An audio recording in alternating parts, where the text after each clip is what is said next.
What's going on, everyone? Today we are taking a look at a new smart lock. This is the Tapo DL110. Most locks in this price range are pretty bare bones, but similar to more expensive locks, this has a fast fingerprint reader, a built-in doorbell, auto lock, real-time app alerts, and voice assistant integration. So with this lock, you're getting all the premium features at a much lower budget-friendly price. So if you happen to be shopping for a smart lock, stick around and I'll be going over all the features that makes this one of the best smart locks in this price range. All right, so when it comes to door locks, the first thing you should be thinking about is safety. Yes, convenience and smart features are good to have, but all of that is pretty useless if the lock itself isn't secure. In this case, that is not something you have to worry about, as this lock is BHMA Grade 2 certified, which is a step above most other smart locks in this price range. This includes Eufy, Alcora, and more, which are usually a lower grade 3 lock. BHMA rates locks on security, durability, and longevity. Grade 2 means this lock is tested to withstand at least 400,000 uses and offers stronger resistance to force and wear. So in summary, this makes it a much more reliable and longer lasting lock compared to standard grade 3 locks. All right, so getting this installed was a very quick and easy process. You simply remove your current deadbolt, put this one on, and that's pretty much all there is to it. From start to finish, it's about a 5 to 10 minute process. Basically, if you can turn a screwdriver, then you can definitely install this lock as well.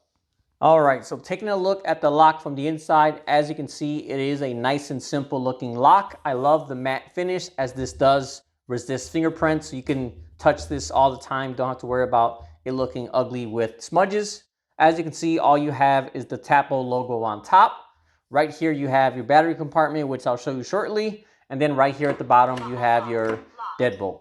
So here on the inside, just like a regular deadbolt, you can go ahead and lock and unlock it with this handle right here. But a cool thing about this is this does have auto lock. So you can program this to the set time that you want it, which is anywhere from 15 seconds to 15 minutes.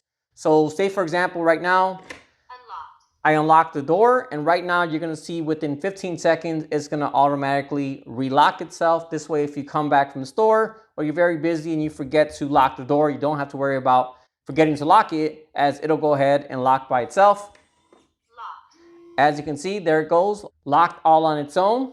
And as you can see here, you do get instant notifications. So every time it's locked or unlocked, you will find out about it right here on your phone. Besides physically right here on the lock, you can also lock or unlock this using the app or a smart home device such as Google Home, Alexa, or SmartThings. And I'll show you all of that later in this video. When it comes to battery life, this has a 10,000 milliamp battery, which gives you up to 12 months on a single charge. Most locks on the market only last about 6 to 8 months. So having this longer battery life is gonna make the lock a lot more hands-free with less interruptions from charging. And when it's time to charge, this is very easy as well, as it does charge with a standard USB-C port. All right, so taking a look at the outside, there's a few different ways you can use this. First off, you can use regular keys with this lock still. All you gotta do is pop off this doorbell button and you have the regular lock cylinder right there. And as you can see here, it does include 2 keys with the lock. So if you have someone that prefers to use the key, you can do that. But one of the benefits of having a lock like this one is having easier and more convenient options and no longer having to struggle fumbling with your keys every single night. So first off, right here up top, you have a fingerprint reader, and this does read very quickly. So as you can see right there, you can tap it to lock or unlock it. And like I said, it reads very, very quickly. Some of these have a long delay. But as you can see, this one, I just barely tap it and it goes ahead and works almost instantly. And once again, as I said earlier, every time the door is locked or unlocked, it will tell you right here in the app with an instant notification. And as you can see, it says Eric04H unlocked it, which is my user account. But if my wife or my son unlocked it, it will go ahead and tell me that they did it right there. So you're always in the know with everything that's happening with this lock. And when it comes to the fingerprint, you can save up to 100 fingerprints in this lock. Up next, you have your keypad right here. And similar to the inside, this is a matte finish. So as you touch this, you're not gonna get smudges on the pad. And one way that's very useful is no one's not gonna be able to tell your code by the smudges on there. It's a common thing where people have like shiny locks, and just by doing this every day, you'll have little smudge prints over the numbers, and they kind of just guess and eventually figure it out that way. But as you can see right here, you do not see any fingerprints on that lock, so that's gonna make it a little more secure. So just like most other keypads, go ahead and enter your code. In my case, the code I entered temporarily is 11122. Click that. Same thing for unlock. And then it'll go ahead and unlock like that. And the cool thing about this is they do have the ability to scramble your password. So if someone's walking by, you might be a little paranoid that somebody might see your code. You can go ahead and enter a bunch of random gibberish, then your actual code, and it's still gonna read it, no problem at all. Or you can also do your code followed by gibberish, and as you can see, it's still gonna work. So this is gonna make it much more difficult for anyone watching to figure out your code. Up next, you can also lock or unlock it using the smart app. And what's cool about this is it can connect through Bluetooth or Wi-Fi. So if you have a power outage and your Wi-Fi is down, you can still connect to it through Bluetooth. And this is very simple, just tap on that. Again, very, very quick, much quicker than the other locks. Nearly instantaneous, which is not typical for app connections. There's quite a few other features in this app, but I'll be going over all of that later in the video. And then right below the keypad, you have your built-in doorbell. And this also has a built-in speaker on the inside. Right now I have it set to about 40-something% volume, but at 100% volume, it does go pretty loud. If you want the doorbell to be in another area of your house, you can link this up to a Tapo chime box. And this way you can move it around and have a different chime somewhere else. And last but not least, there is a USB-C port here at the bottom. So if the lock dies out, you can go ahead and plug in a power bank or your phone right there to give it temporary power and be able to enter your fingerprint or code using that emergency connection. And then, like I said earlier, another thing you could also do is just use the regular key as well. So as I said earlier, you can use this with voice assistants such as Google, Alexa, or SmartThings. In my case, I have a 10-inch Google Home, and to set this up is very easy. You simply want to open up the app, go to settings, and right here you see where it says voice control. Just click that. In my case, I have Google. And then just like that, it'll say connect with Google, click connect, and like 5 seconds later, you'll be up and running and ready to go. So once you have it set up, there's a few different ways you can control it with Google. First off, you can use your voice. So, hey Google, lock the shed door. Got it. Requesting to lock the smart door lock. As you can see, locked it very easily. The smart door lock has been locked. And then it also gives me the update here. Besides your voice, you can also swipe right, go to home control, and then right here you have locks. And right here I have that lock. You can have this work with or without a code. In my case, I put it so that it requires the code. I put the same thing, 1122. And once you do that, you have access. But if you want to do it without the code, you could also disable that. And last but not least, you can also do it from the Google Home app. So again, I have the lock right here. All I gotta do is tap that.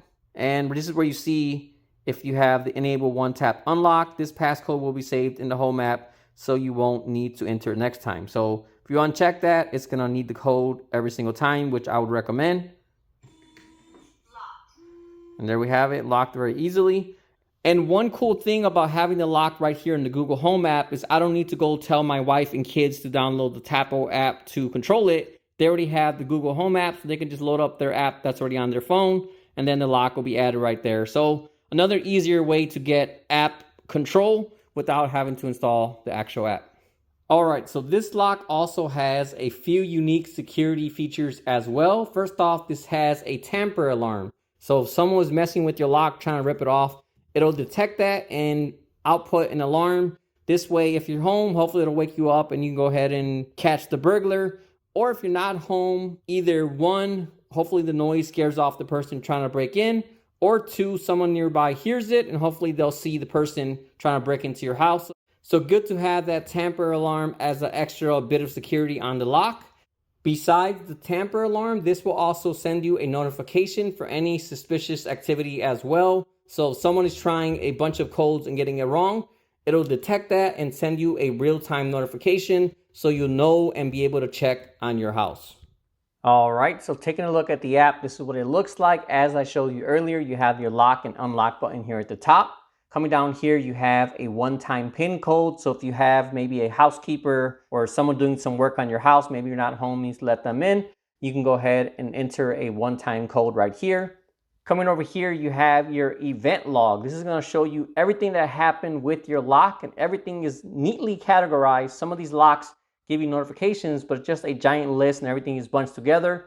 So up here we have lock or unlock, and it shows you who did it. Others, you have your alarms, doorbell press, and PIN code locking/unlocking. So if I click on that first box, it's going to show me everything that I did with the lock. So it has all my history right there. So one good example this will be useful for is, say you're at work and your kids come home at like 3:30 from school. Instead of having to check the cameras or call them, you can just go ahead and go right here and you'll see that your son or your daughter unlocked the door, so you'll know that they got home safely. And besides the category view, you can also click on this here and see it in order. So if you prefer to do it that way, you can also do it that way as well. Up next, you have your normal PIN codes. This is where you can add codes onto the lock. Up top, you have your admin passcode, which is always going to be on and always have access to the lock. But besides that, you can add a schedule code or always. So if it's your son, daughter, wife, you want to put it always. And then if it's someone that comes to your house at certain times and certain days, you can go ahead and schedule it so that their code only works at that time. Up next, you have members and fingerprints. As you can see, I have myself and my wife set up right here.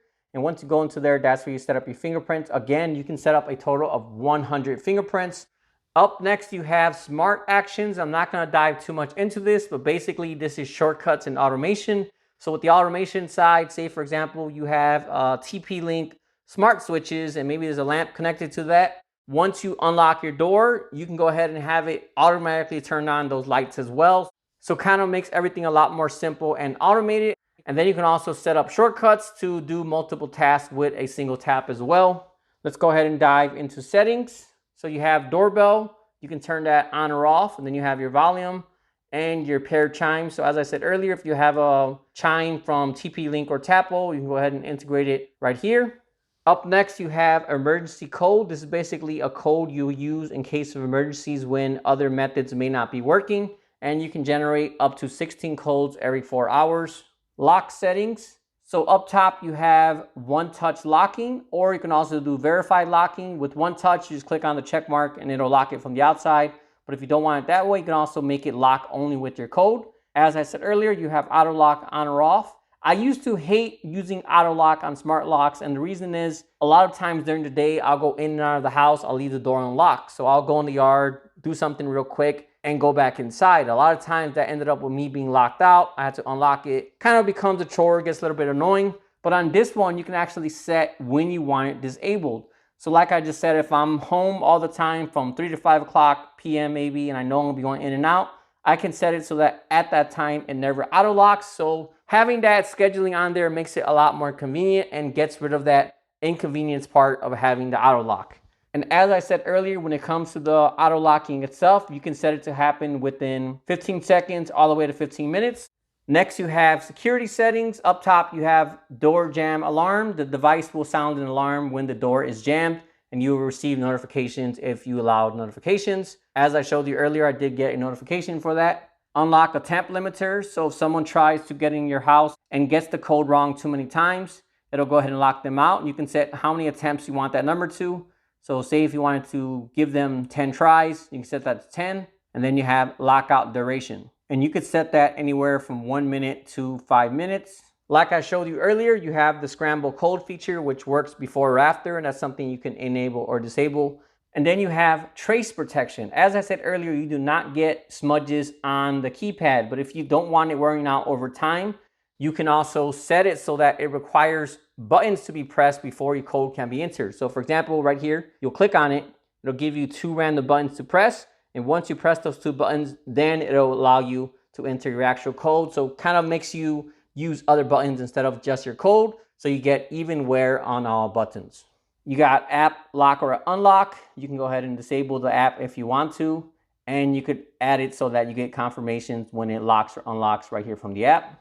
And then last but not least, you have biometric verification. So to make the app a little more secure, you can put that on, and now every time we try to lock or unlock the door, it's going to require a fingerprint. This way, if you leave your phone somewhere, no one can mess with your lock unless they have your fingerprint. So I would also recommend leaving that on as well. Log backup, if you want to back up your log, you can do that. Notifications, you can set if you want notifications for locked or unlocked. Overall, a simple but very laid out app that anyone young or old is going to be able to use very easily. Overall, this is definitely a solid smart lock. It's well made, it's packed with a ton of features, and best of all, it's also very affordable as well. All in all, if you happen to be shopping for a smart lock, I would highly recommend this one here, which again is the Tapo DL110. If you would like to purchase or get more information, I'll also have the link in the description as well. All right, but that about wraps up this video. As usual, if you have any questions at all, feel free to drop me a comment and let me know. Otherwise, thanks for watching, and I'll see you all next time.